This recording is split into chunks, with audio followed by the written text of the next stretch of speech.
যুবদল কি রাজপথ ছেড়ে চলে গিয়েছে? যুবদল কিন্তু এখনো মাঠে রয়েছে। যারা অর্থপূর্ণ বক্তব্য দিচ্ছেন আমাদের অনুপস্থিতির সুযোগে, আমরা তো দেশ গড়ার কাজে সরকারকে সহযোগিতা করার জন্য এই মুহূর্তে কোনো আন্দোলন নয়, সংগ্রাম নয়, আমরা সহযোগিতা করছি।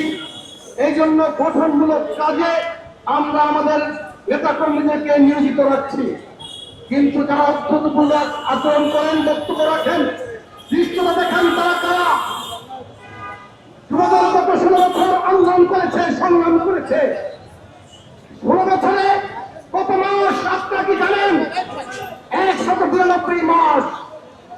দুর্ভাগ্য হচ্ছে 192 মাস যারা আন্দোলন করেছে তাদের বিরুদ্ধে বক্তব্য রাখছে যারা 1 মাস আন্দোলন করছে। তারা ওই 1 মাসের মধ্যে যদি ভাগ হয়েছে, ওই 1 মাস আন্দোলন যারা করেছে একটু ভাগ হয়েছে প্রকৃত অর্থনীতি দেশপ্রেমিক যারা এদেশের মানুষকে ফেসিবাদের হাত থেকে মুক্ত করার জন্য একটি প্ল্যাটফর্ম খুঁজছিল, তারা জুলাই গণঅভ্যুত্থানে আন্দোলন সংগ্রামে সামিল হয়েছে। ওই 1 মাসের আন্দোলনের আরেকটি অংশ হচ্ছে কারা? আপনারা নিশ্চয়ই চিনবেন।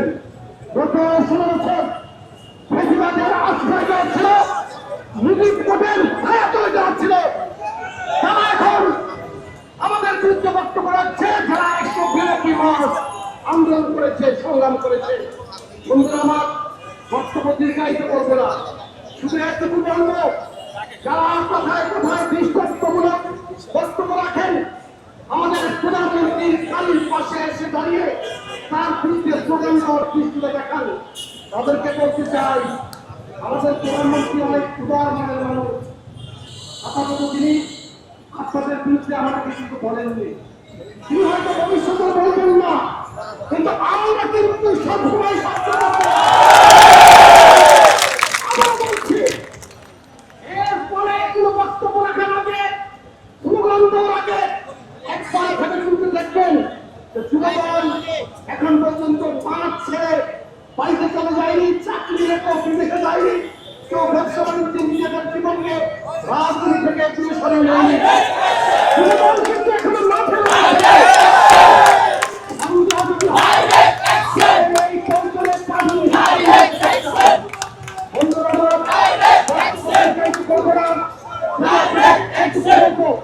আগামী দিনে অপরাধীদের বিরুদ্ধে এবং বিএনপি অতান্ত্রিক পদ্ধতিতে সরকার গঠন করেছে, সেই সরকারের বিরুদ্ধে যদি কেউ অপপ্রচার করে, ষড়যন্ত্র করে, তাদের বিরুদ্ধে জবাব দেওয়ার প্রস্তুতি